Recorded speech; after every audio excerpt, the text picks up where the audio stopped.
wabarakatuh. Sebelumnya mohon izin memperkenalkan diri. Nama saya Wani Asisa Dewi dengan NPM 2318031003 selaku moderator dan teman-teman saya yaitu Izin perkenalkan diri, nama saya Widya Dwi Astuti Putri dengan NPM 2318031035. Izin memperkenalkan diri, nama saya Rahma Dwi Hidayat dengan NPM 2318031045.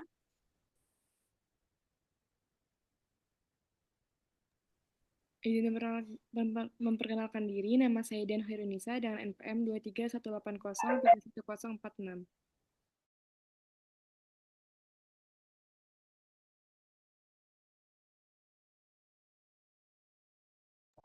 Izin memperkenalkan diri, nama saya Muhammad Bonifis Syarul Caca dengan NPM 235803103.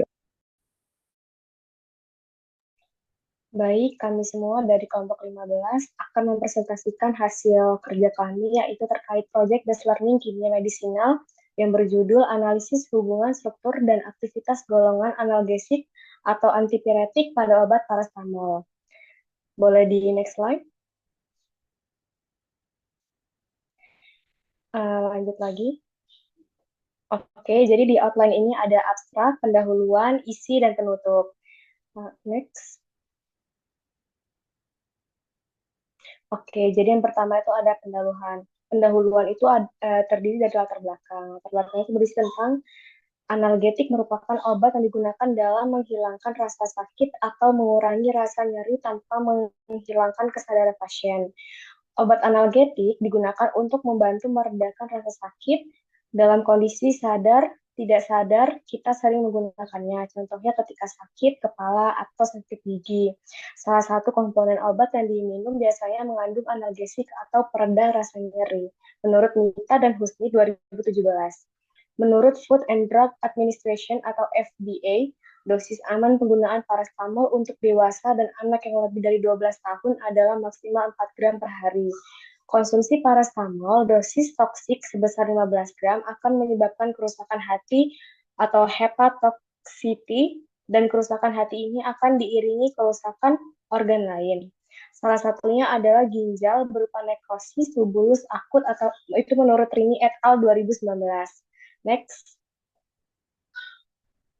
Yang kedua itu ada tujuannya. Pemakaian paracetamol yang berlebih akan menyebabkan hepatotoksik yang merupakan suatu tanda khas dari overdosis paracetamol. Dampak pada ginjal yang disebabkan overdosis paracetamol lebih jarang ditemukan dibanding dampaknya pada hati. Namun gangguan ginjal oleh karena penggunaan paracetamol yang berlebihan mulai telah banyak ditemukan di bidang kasus-kasus sebelumnya. Dari pembuatan makalah ini terdapat beberapa tujuan, diantaranya itu mampu menganalisis hubungan antara struktur kimia paracetamol dengan aktivitas analgesik dan antipiretiknya. Yang kedua itu mampu mengidentifikasi komponen struktural utama pada molekul paracetamol yang bertanggung jawab terhadap aktivitas biologisnya. Yang ketiga itu ada mampu menjelaskan terkait pengembangan obat dengan struktur yang lebih efektif. Next.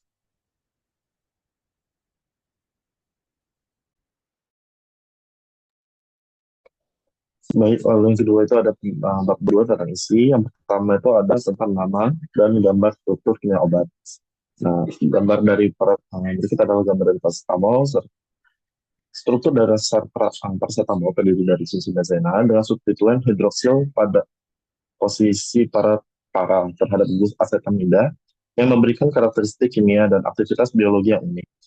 Keberadaan gugus hidroksil dan asetamida pada posisi para memainkan peran penting dalam mekanisme kerja obat ini, sehingga analgesik dan antipiretik melalui penghambatan prostaglandin di sistem saraf pusat. Next. Nah, lalu untuk obat barunya itu adalah propacetamol. Berikut adalah struktur dari propacetamol.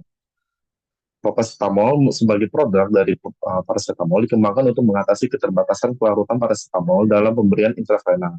Struktur kimianya merupakan modifikasi dari paracetamol dengan penambahan gugus diethylglycine pada posisi hidroksil. Penambahan gugus diethylglycine tidak hanya meningkatkan pelarutan, namun memberikan stabilitas yang baik dalam bentuk sediaan injeksi yang kering. Lalu selanjutnya,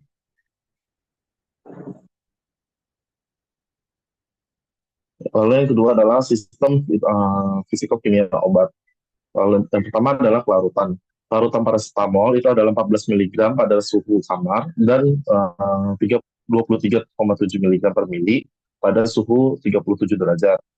Namun pada propacetamol itu bisa mencapai 50 mg per mili pada suhu ruang. Peningkatan kelarutan ini diakibatkan penambahan gugus diethylglycine yang meningkatkan hidrofilisitas. Lalu yang kedua adalah pemberian. Paracetamol dalam bentuk murni tanpa sebagai kristal atau serbuk kristal berwarna putih, tidak berbau dengan rasa yang sedikit pahit. Sedangkan propacetamol hidroksida berupa serbuk kristal putih hingga putih kekuningan yang sangat higroskopis. Lalu yang selanjutnya. Lalu yang ketiga adalah pH. Larutan paracetamol itu pH-nya adalah 5,5 hingga 6,5 yang relatif stabil dalam penyimpanan normal. Sedangkan 5% paracetamol memiliki pH antara 4,5 hingga 6,5. Tentang ini dipilih untuk memastikan stabilitas stabil, meminimalkan iritasi pena. Lalu yang keempat adalah titik lebur. Paracetamol memiliki titik lebur yang tinggi yaitu 169 hingga 170 Celcius. Lalu sedangkan paracetamol itu menunjukkan titik lebur yang lebih rendah sekitar 147 hingga 149 Celcius yang mencerminkan perbedaan struktur kristal dan interaksi intramolekulnya. Selanjutnya.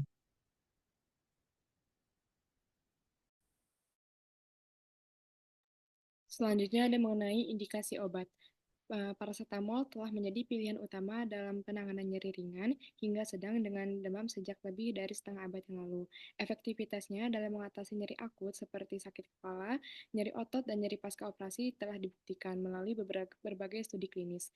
Keunggulan paracetamol dibandingkan analgesik lain terletak pada profil keamanannya yang lebih baik, terutama terkait efek samping pada saluran pencernaan yang minimal. Kemudian penggunaan paracetamol sebagai antipiretik didasarkan pada kemampuannya menghambat sintesis prostaglandin di hipotalamus, pusat pengaturan suhu tubuh. Dalam praktik klinis, paracetamol sering menjadi pilihan utama untuk menurunkan demam pada berbagai kelompok usia, termasuk anak-anak dan lansia. Efektivitasnya dalam menurunkan demam tanpa menyebabkan hipotermia berlebihan menjadikannya pilihan yang aman untuk penggunaan jangka panjang. Kemudian untuk propacetamol dikembangkan khusus untuk situasi klinis di mana pemberian oral tidak memungkinkan atau diperlukan onset kerja yang lebih cepat. Indikasi utamanya meliputi manajemen nyeri pasca operasi, penanganan demam pada pasien yang tidak dapat menerima obat oral, dan situasi klinis yang memerlukan kontrol nyeri atau demam yang cepat. Studi klinis menunjukkan bahwa propacetamol intravena memiliki onset kerja dalam 15 menit setelah pemberian. Kemudian ada cara penggunaan dan dosis obat. Penggunaan paracetamol dalam praktik klinis telah mapan dengan pedoman dosis yang jelas berdasarkan usia dan kondisi pasien. Untuk pasien dewasa, dosis oral standar adalah 325 sampai 650 mg setiap 4-6 jam, dengan batas maksimum 4 gram per hari. Pada anak-anak, dosis dihitung berdasarkan berat badan dengan rekomendasi 10-15 mg per kilogram setiap 4-6 jam, tidak melebihi 5 dosis dalam 24 jam. Studi farmakokinetik menunjukkan bahwa regimen dosis ini menghasilkan konsentrasi plasma terapeutik yang optimal sambil meminimalkan risiko toksisitas. Nah, kemudian untuk dosis propacetamol, untuk pemberian intravena memerlukan pertimbangan khusus karena potensinya yang berbeda dari paracetamol oral. Setiap 2 gram propacetamol setara dengan 1 gram paracetamol setelah hidrolisis. Pemberian dilakukan melalui infus intravena selama 15 menit dengan dosis dewasa standar 1-2 gram setiap 6 jam dan dosis maksimum 8 gram per hari. Interval dosis ini didasarkan pada profil farmakokinetik obat dan waktu yang diperlukan untuk hidrolisis sempurna menjadi paracetamol aktif.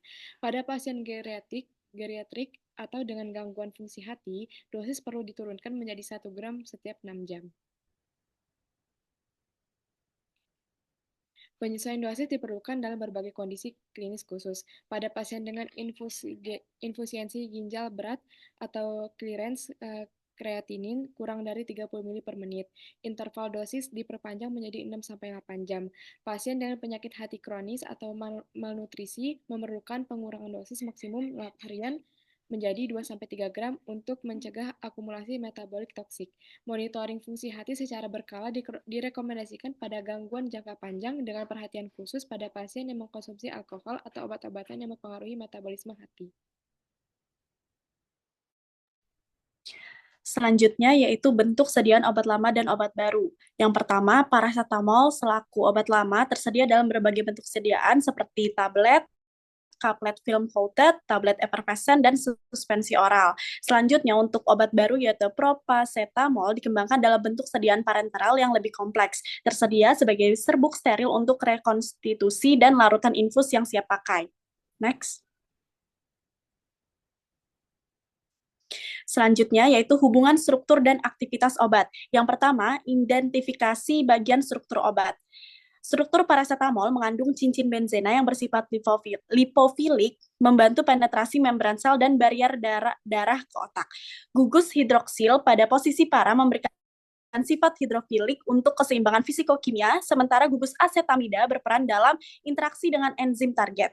Konformasi planar paracetamol memungkinkan pembentukan ikatan hidrogen optimal dengan residu asam amino di situs aktif enzim, mendukung aktivitas farmakologis dari paracetamol itu sendiri. Selanjutnya untuk propacetamol, modifikasi melibatkan penambahan gugus dietilglisin pada posisi hidroksil untuk meningkatkan kelarutan air. Modifikasi ini dirancang agar prodrug tetap dapat diubah menjadi paracetamol aktif melalui hidrolisis oleh esterase plasma. Next. Yang kedua yaitu farmakofor obat. Farmakofor paracetamol terdiri dari 3 elemen utama. Yang pertama, cincin aromatik untuk interaksi hidrofobik. Kedua, gugus hidroksil sebagai donor ikatan hidrogen. Dan yang terakhir, gugus asetamida sebagai akseptor ikatan hidrogen yang berkontribusi pada selektivitas terhadap COX-2. Orientasi spasial elemen-elemen ini termasuk jarak dan sudut antara gugus hidroksil dan asetamida terhadap cincin benzena sangat penting untuk aktivitas optimal. Pengembangan propacetamol mempertahankan semua elemen farmakofor tadi dalam bentuk prodrug dengan modifikasi yang dirancang untuk terlepas setelah mencapai sirkulasi sistemik. Hal ini memungkinkan peningkatan kelarutan tanpa mengorbankan aktivitas farmakologis setelah bioaktivasi. Next.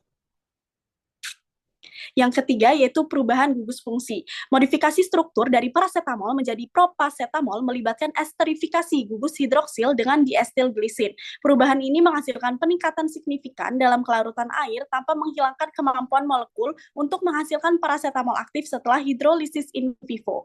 Proses esterifikasi ini dipilih karena menghasilkan ikatan yang cukup stabil untuk formulasi, namun dapat dihidrolisis dengan mudah oleh esterase plasma.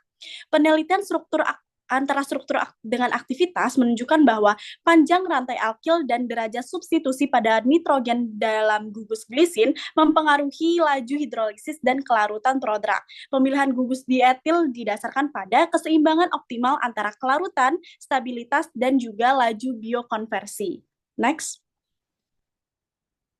Yang terakhir yaitu efek perubahan gugus fungsi tadi. Penambahan gugus dietilglisin pada propacetamol menghasilkan beberapa perubahan signifikan dalam sifat fitokimia dan farmakokinetik. Kelarutan dalam air meningkat drastis, memungkinkan formulasi parenteral dengan konsentrasi yang lebih tinggi. Onset kerja menjadi lebih cepat karena absorpsi yang lebih cepat setelah pemberian intravena dengan bioavailabilitas yang lebih konsisten dibandingkan rute oral yaitu paracetamol. Modifikasi struktural ini juga mempengaruhi distribusi obat di dalam tubuh. Propacetamol menunjukkan volume distribusi yang berbeda dari paracetamol, meskipun setelah biokonversi menghasilkan profil distribusi yang serupa. Waktu paruh eliminasi tidak berubah secara signifikan karena hidrolisis prodrug berlangsung cepat dan tidak menjadi tahap pembatas laju dalam eliminasi obat. Selanjutnya, perubahan gugus fungsi juga berdampak pada profil efek samping.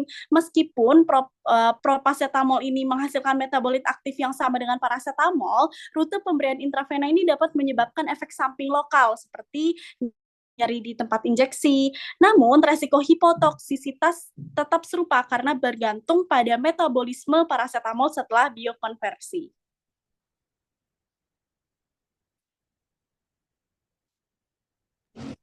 Lalu selanjutnya adalah kesimpulan. Yang pertama, kesimpulannya adalah paracetamol itu sebagai senyawa kimia dengan aktivitas analgesik dan antipiretik, memiliki struktur molekul yang secara langsung berkontribusi terhadap mekanisme biologisnya. Dengan cara menganalisis hubungan antara struktur kimia paraset dan aktivitas farmakologinya, kita dapat memahami bagaimana struktur-struktur tertentu seperti gugus hidroksil dan juga gugus amida berperan dalam memodulasi enzim siklooksidinase. Pemahaman ini menjadi dasar penting dalam menghubungkan struktur molekul dengan efek terapeutik obat. Yang kedua, identifikasi komponen struktural ini seperti keberadaan cincin aromatik dan juga substituen polar memberikan wawasan tentang peran spesifik masing-masing bagian molekul dalam aktivitas biologisnya.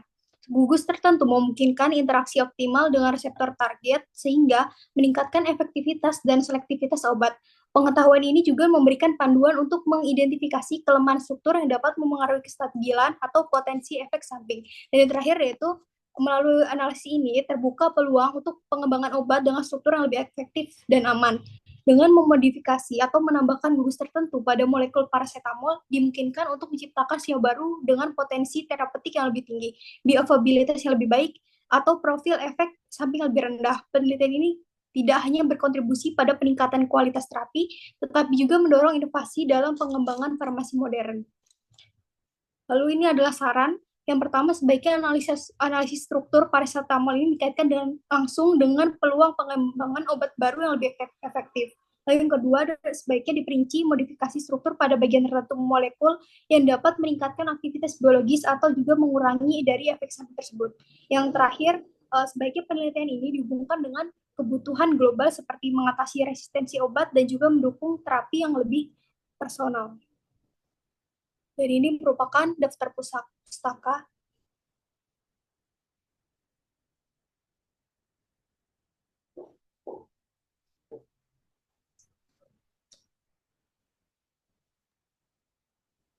Sekian yang dapat kami sampaikan dari kelompok 15. Semoga yang kami sampaikan dapat bermanfaat bagi orang lain. Sekian dari kelompok 15. Wassalamualaikum warahmatullahi wabarakatuh.